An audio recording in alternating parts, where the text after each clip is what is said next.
The old mechanic stood hunched over the hood of a beat-up sedan, his rough hands black with grease as steam hissed into the chilly night air.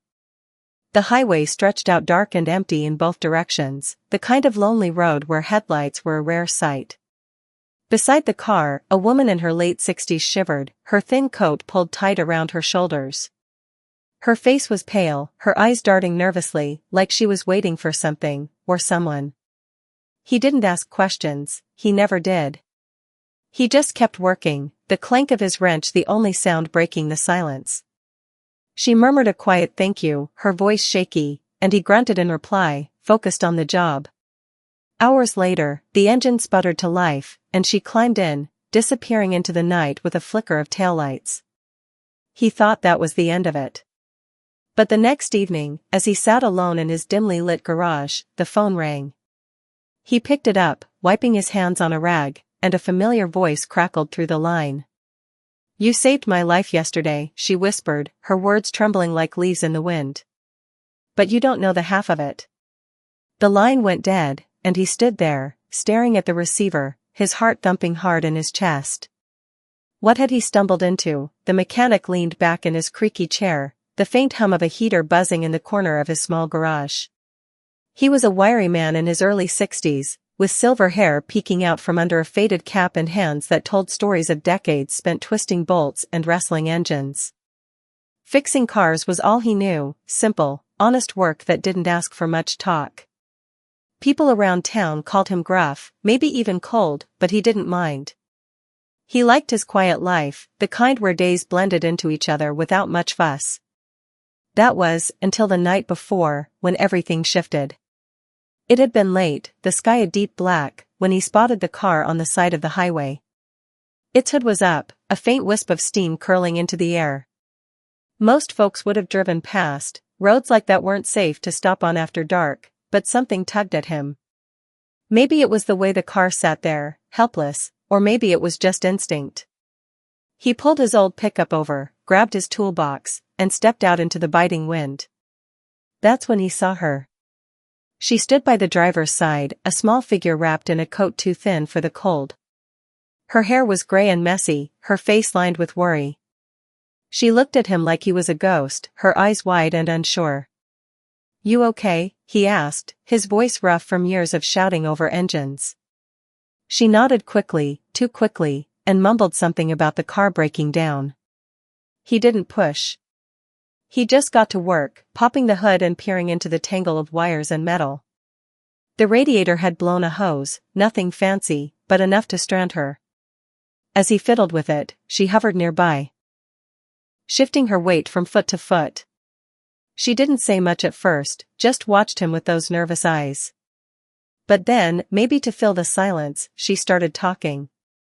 "It's an old car," she said softly. "Belonged to my husband.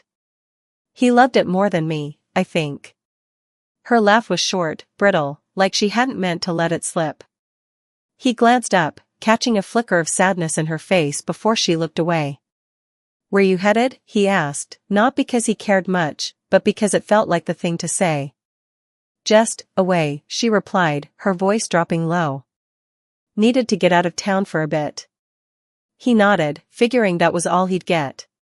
People didn't spill their lives to strangers on dark roads, and he wasn't one to pry.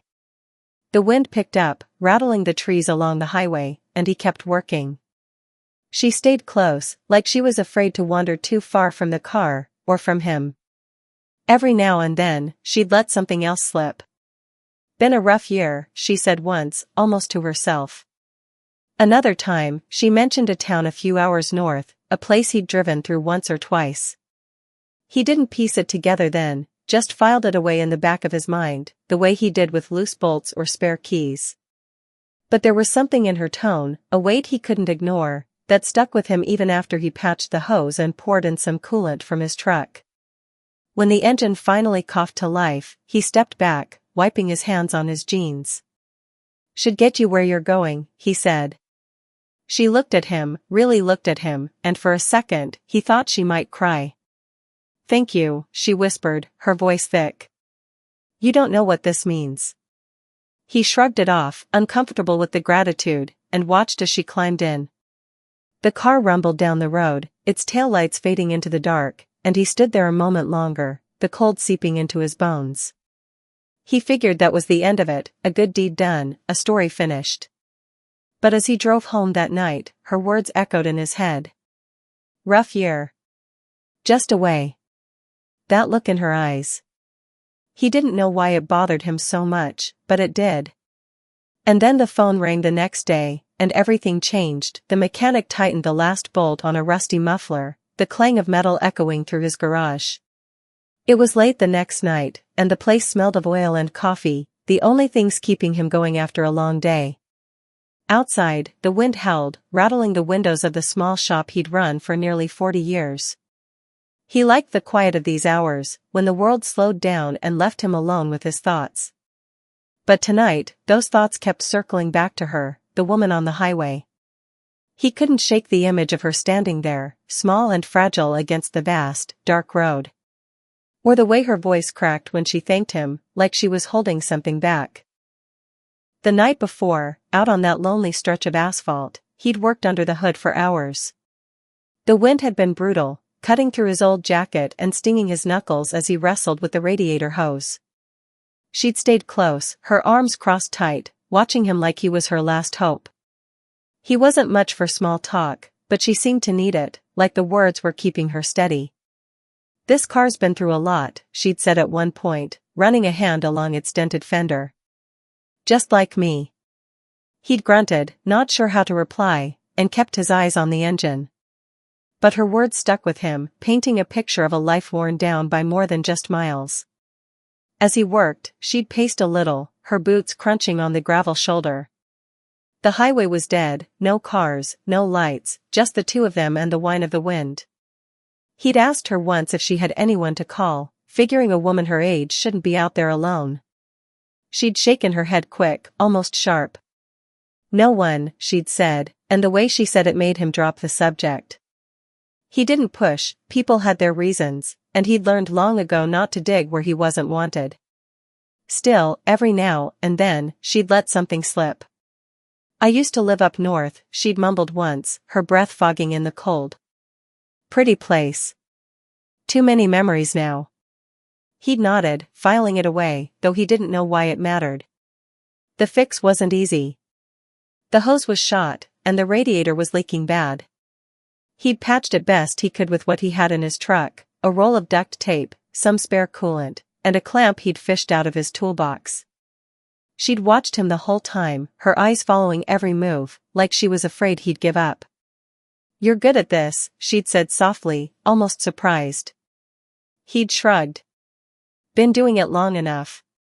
But there was something in her tone, gratitude, sure, but also a kind of wonder, that made him feel bigger than he was. He didn't like that feeling much, it made him restless. By the time the engine sputtered to life, his fingers were numb, and the sky was starting to lighten at the edges. He stepped back, wiping his hands on a rag, and gave her a nod. She'll run now. Just don't push her too hard. The woman had looked at him, her face softer than before, like some of the worry had drained out of her. I don't know how to thank you, she'd said, her voice thick with something he couldn't name. You already did, he'd replied gruffly, turning to pack up his tools. She'd climbed into the car, the door creaking as she shut it, and hesitated. For a second, he thought she might say more, but she just gave him a small, tired smile through the window. Then she drove off, the rumble of the engine fading into the distance, leaving him alone again. He'd stood there a minute, watching her taillights disappear, the cold sinking deep into his bones. It wasn't until he got back in his truck that he realized how stiff he was, how long he'd been out there. Driving home, he'd told himself it was just another job, nothing special, nothing to dwell on. But that look in her eyes, the way she'd said thank you, kept nagging at him. It felt like there was more to her story, something bigger than a busted car on a dark road. He'd gone to bed that morning figuring he'd never know, and he was fine with that. Or so he thought.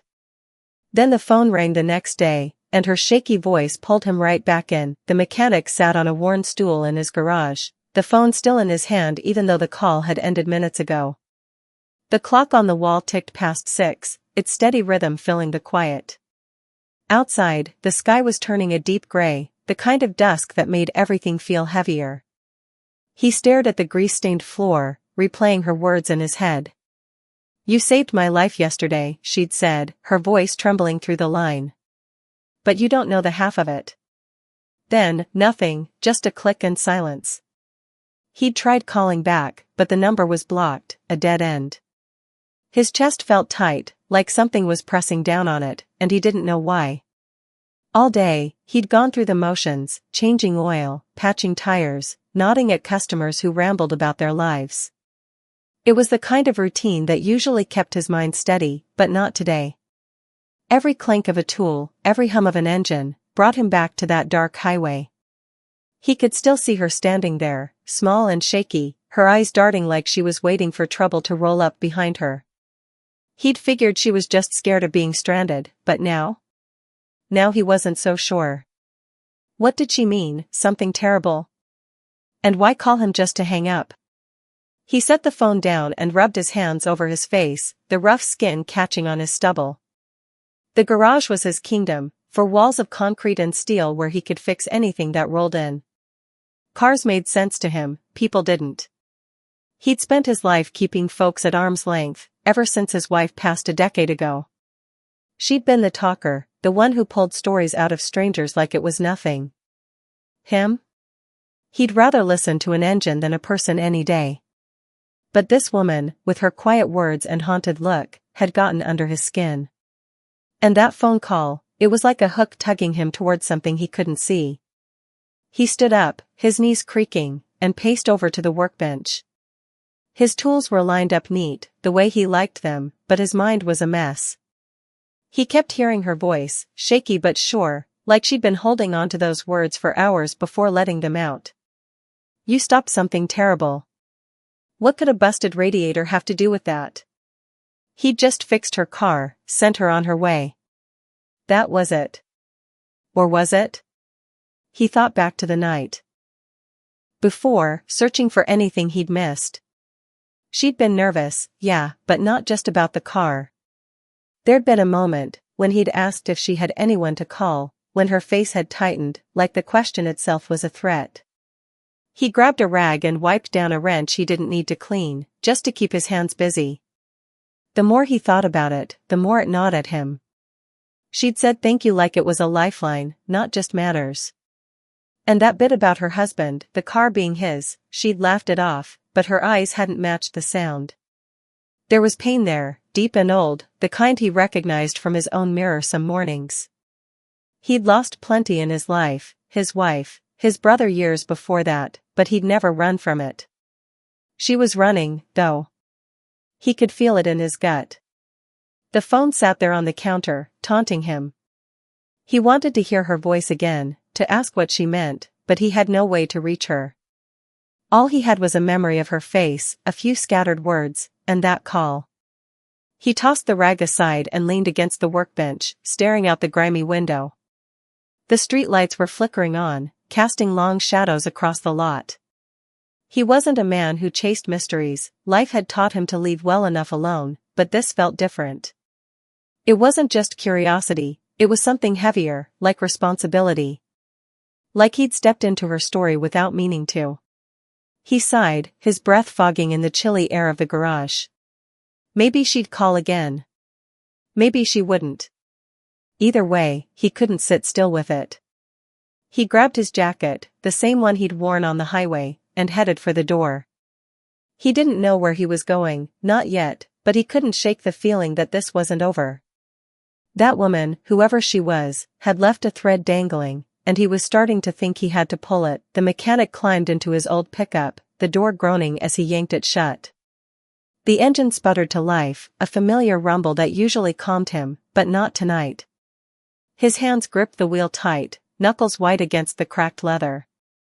He didn't know where he was headed, just that he couldn't sit in that garage another minute, stewing over her words. "You stopped something terrible," she'd said, and it echoed in his head like a song he couldn't shake. The road stretched out dark and quiet as he pulled onto the highway, the same one where he'd found her. Maybe he'd drive past that spot again, see if it jogged anything loose in his memory. The truck's headlights cut through the night, lighting up the faded lines of the road. He kept replaying every second of that encounter, the way she'd stood there shivering, the nervous flick of her eyes, the little bits she'd let slip. Up north, she'd said. Too many memories. And that name, had she dropped one? He racked his brain, trying to pull it out of the fog. Then it hit him. She'd mentioned a gas station, some little place off the highway where she'd stopped before the car gave out. Miller's, she'd called it, her voice soft like she hadn't meant to say it. It wasn't much, but it was something. He didn't have a plan, not really. Just a hunch and a restless itch he couldn't scratch. Miller's was maybe an hour north, a rundown joint he'd passed a few times over the years. If she'd been there, someone might remember her. He pressed the gas a little harder, the truck rattling as it picked up speed. The wind whipped past the windows, cold and sharp, and he turned up the heat, though it barely worked anymore. His mind kept spinning. What kind of trouble could a woman like that be in? She didn't strike him as a criminal, too fragile, too worn out. But those eyes, they'd seen something heavy, something she couldn't outrun. About 40 minutes in, he spotted a faded sign flickering in the dark, Miller's Gas and Goods. He pulled into the gravel lot, the tires crunching loud enough to wake the dead. The place was small, just a couple of pumps and a shack with peeling paint. A bell jingled as he pushed the door open, and a guy behind the counter looked up from a magazine. He was older, maybe 70, with a scruffy beard and glasses perched low on his nose. Evening, the mechanic said, nodding. The guy grunted back, barely interested. You see a woman come through here night before last? Gray hair, driving an old sedan, beat up, radiator trouble? The clerk squinted at him, like he was sizing him up. Maybe. Lots of folks come through. Why you asking? The mechanic hesitated, then went with the truth, or part of it. Helped her out on the road. She left something behind. It wasn't a lie, not exactly. She'd left him with questions, and that was enough. The clerk scratched his chin, thinking. Yeah, I remember her. Came in late, bought some water. Looked jittery, kept checking the door. Paid cash and bolted. The mechanic's stomach tightened. She say anything? The clerk shrugged. Not much. Asked how far to the next town, then left. It wasn't a lot, but it was a thread. He thanked the guy and stepped back outside, the cold hitting him like a slap. The next town north was Hadley, a quiet little place he'd been through once or twice. Maybe she was headed there, or past it. He climbed back in the truck, his mind racing. Then he remembered an old buddy who lived near Hadley, a retired cop who'd always been good at finding people. He dug his phone out of his pocket and dialed, the signal crackling. Hey, it's me, he said when the line picked up. Need a favor. Looking for someone. His friend didn't ask many questions, just took the description and said he'd poke around.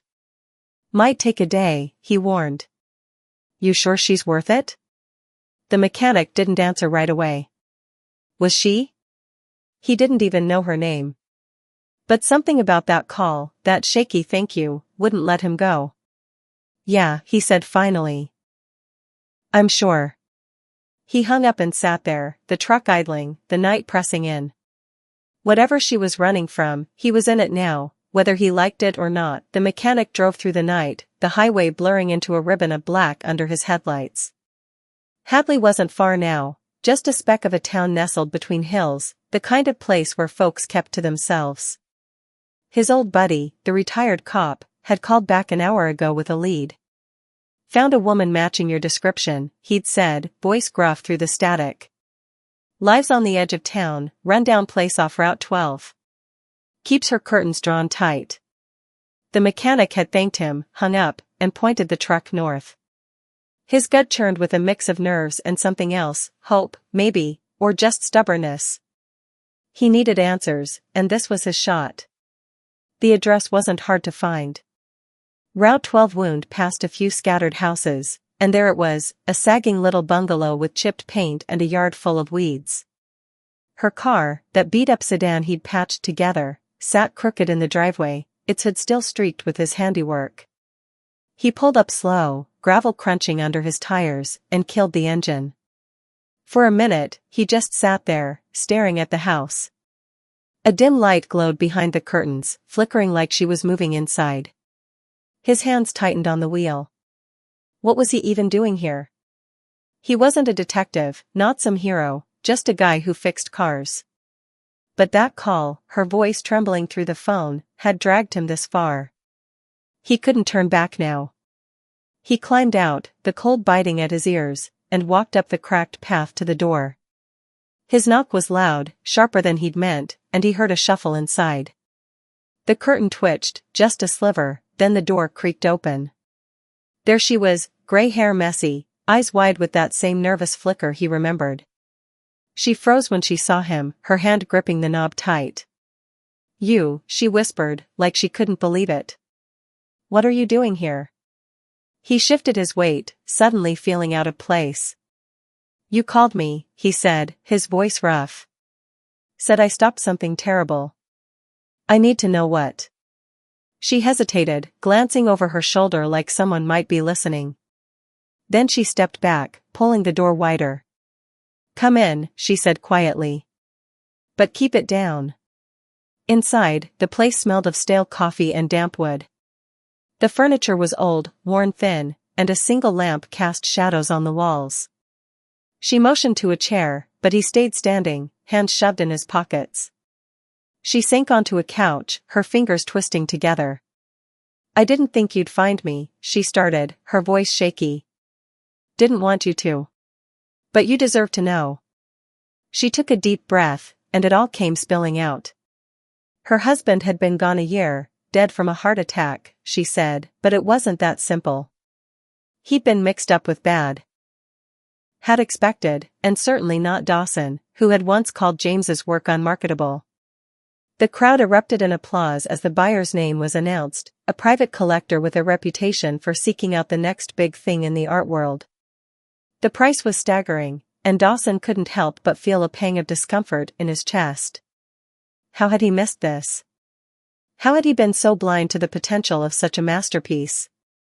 Dawson attends the auction, unaware that the artist he mocked is the one who has created the art, while James is sitting in the audience in disguise. Unbeknownst to Dawson, the artist behind the work that had just broken the $1 million mark was sitting in the audience. James, determined to remain anonymous, had taken the opportunity to attend the auction in disguise. He wore a wide-brimmed hat and large sunglasses, his face obscured as he watched the bids for his paintings soar. It was a surreal experience, seeing the world react to his work without them knowing it was he who had created it. As the auction continued, more of James's pieces came up for bid. Each one was met with a similar response, bidding wars, excitement, and jaw-dropping offers. Dawson, still unaware of the connection, watched with growing confusion. He couldn't understand why James's work, which he had dismissed so easily, was now commanding such attention. There was no sign of the artist, just the paintings, each one more valuable than the last. James's heart raced as he sat among the elite art lovers and collectors. He knew that the game was changing. His work had spoken for itself, and now the art world would have to reckon with him. As he watched Dawson squirm in his seat, the irony of the situation wasn't lost on him. Dawson had once thought James was just another struggling artist, unworthy of the gallery space. But now, James had transcended the very world Dawson had once ruled. The tables had turned, and James was on the rise. The moment James's work reaches millions at auction, Dawson starts to feel uneasy. As the final bid for one of James's pieces crossed the $2 million mark, Dawson could no longer ignore the tension building inside him. The artist he had mocked, the one he had written off, had just become one of the most valuable figures in the art world. The price of James's paintings was climbing to heights that Dawson had never anticipated. A sense of unease washed over him as he realized how wrong he had been. His reputation, built over decades in the art world, had always been that of a gatekeeper. He had the power to decide which artists were worthy of success and which were not. But now, sitting in the audience, watching James's work break records, Dawson felt a sense of helplessness. He was no longer the authority, he was just another spectator in the world James had created. For the first time, Dawson began to question his own judgment. How had he been so blind to the potential of an artist whose work was now worth millions? Was it his own prejudice, his own bias against a young black artist, that had clouded his judgment? The thought made him uneasy, and he shifted uncomfortably in his seat. James receives a private phone call, offering him even more exclusive contracts. His rise to fame is inevitable. As the auction wound down and the final pieces were sold, James's phone buzzed in his pocket. He slipped it out discreetly, still sitting in the audience. It was a private number, but when he answered, the voice on the other end was unmistakable. "Mr. Carter," the voice said with reverence. "We've been following your work closely. The bids today were extraordinary. We would like to discuss a very exclusive contract with you, one that would place your work in major galleries across the globe. This is just the beginning, but we believe you have the potential to reshape the art world." James felt a rush of emotion flood through him. It wasn't just the money, it was the recognition, the validation of all the years of hard work. This was his moment. The rise to fame that had once seemed impossible was now inevitable. He smiled to himself, the irony of it all not lost on him. The man who had once mocked him was now sitting in the same room, watching as the world recognized his art. James had made it. And Dawson, for all his expertise and connections, was left to watch as James Carter reshaped the art world on his own terms. The days following the auction were a whirlwind. The art world buzzed with excitement over the unknown artist who had sold paintings for millions. But for Vincent Dawson, the aftermath was a silent reckoning. His mind was in turmoil, constantly replaying the meeting he had with James Carter, the young artist he had dismissed so easily, the artist he had mocked without understanding the depth of his talent. Dawson had always prided himself on his ability to spot true artistic genius, but he had failed James in the most profound way.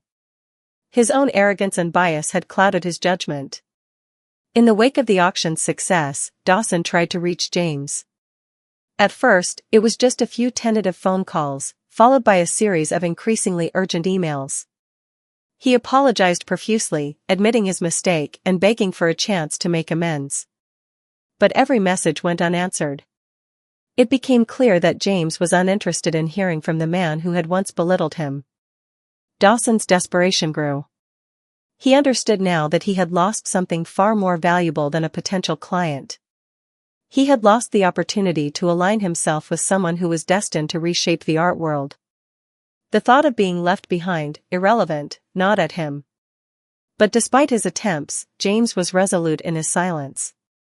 Dawson knew that he had missed his chance. What had once been a moment of power was now a bitter lesson in humility.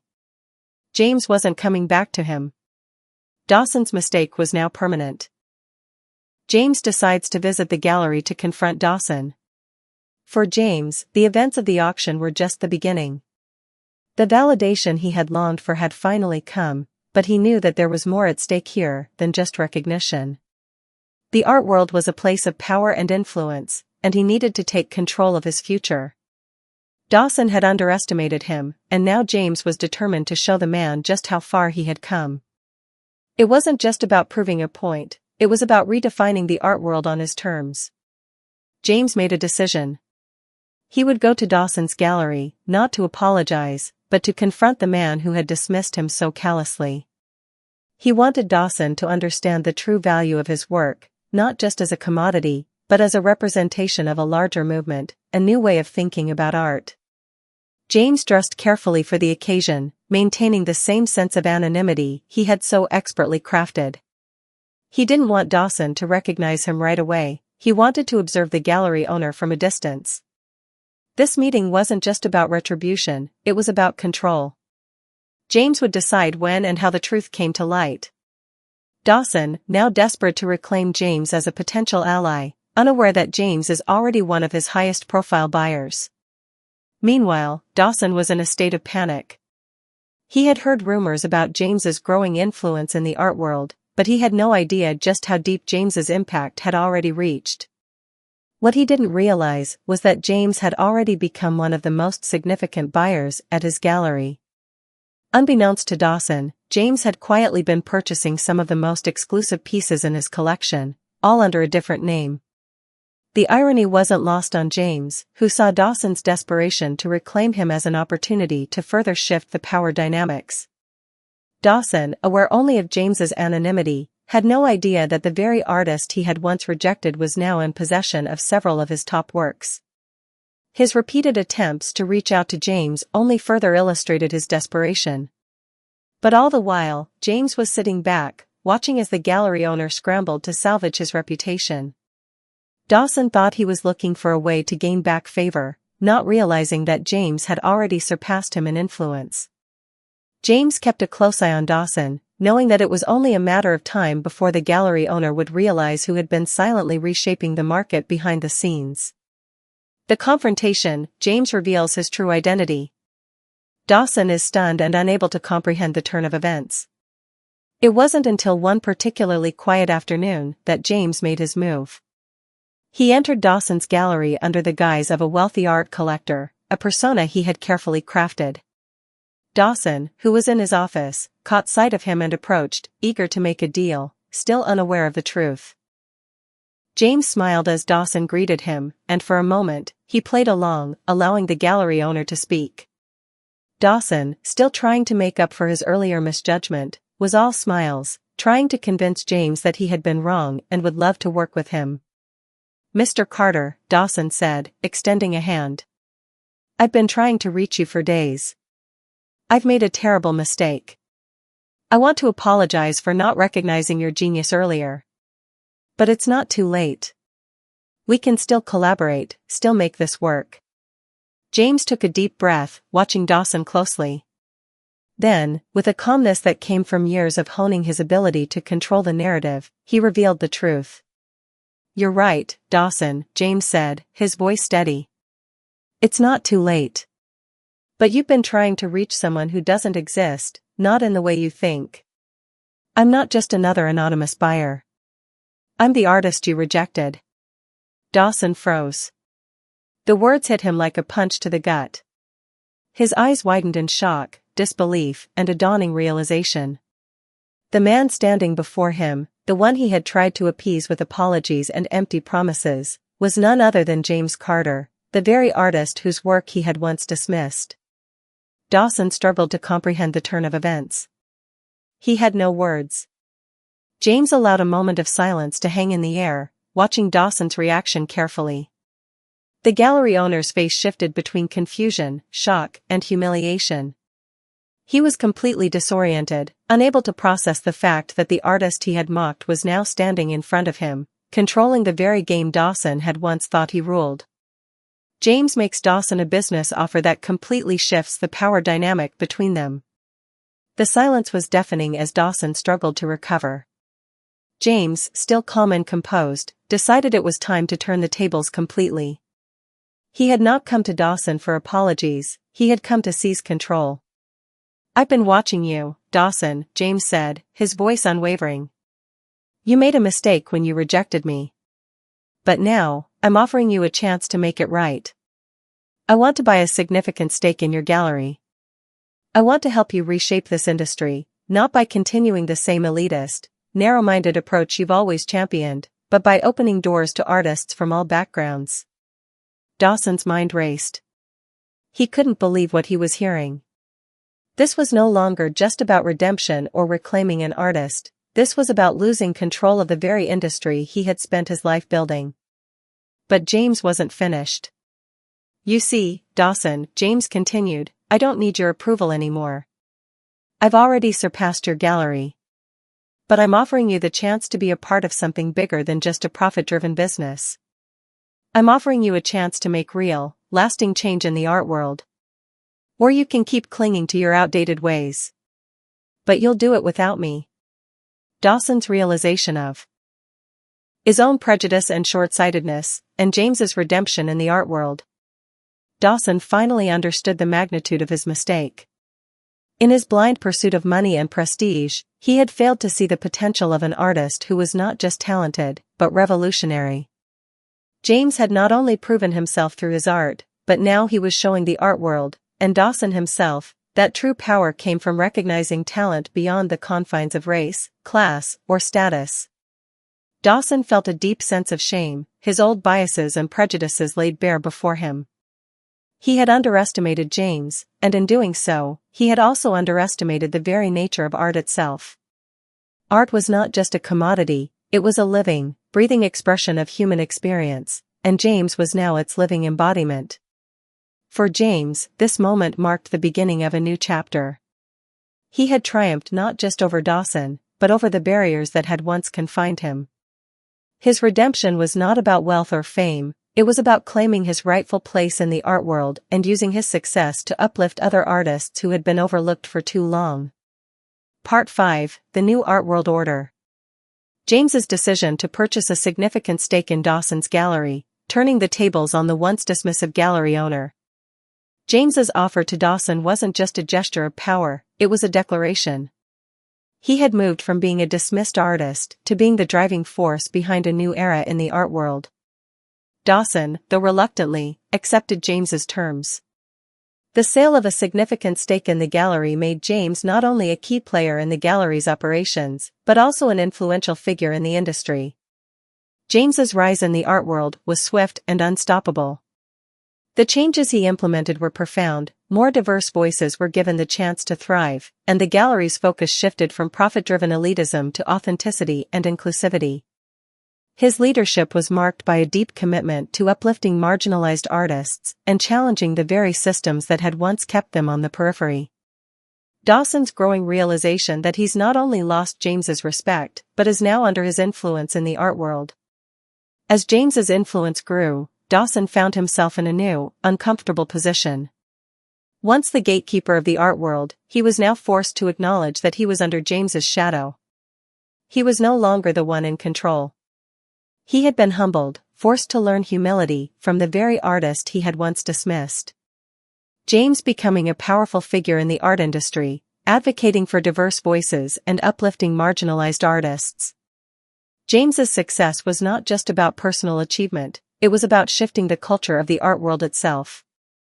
As his influence expanded, so did his platform for advocacy. He used his position to give voice to underrepresented artists, creating spaces for them to be seen and heard. He became a symbol of empowerment, a beacon of hope for those who had been told they were not worthy of recognition. Dawson's new role as James's employee, learning humility and respect for the artists he once underestimated. In the end, Dawson found himself in a position he never thought possible, working for James. As an employee of the gallery, he learned firsthand what it meant to put art before profit, to embrace new ideas rather than cling to outdated traditions. Dawson had lost his position of power, but in losing it, he found something more valuable, a deeper understanding of art and respect for the people who created it. James's impact on the broader art community and how his rise challenges the established power structures of the art world. James's rise was nothing short of revolutionary. His success disrupted the established power structures that had long held sway in the art world. He not only changed the way art was viewed, but also the way it was bought, sold, and appreciated. His vision for a more inclusive, equitable art world had become a reality, and the world was taking notice. The conclusion, where James finds peace knowing that his art, and his spirit, will continue to inspire future generations. At the height of his success, James found peace. The world had finally recognized his art for what it was, powerful, transformative, and undeniably authentic. And more than that, his story had become a beacon of hope for countless artists who had once been told they didn't belong. James Carter had proven that art, at its core, was not about the artist's identity, it was about the truth they carried. And now, his truth would continue to inspire generations to come.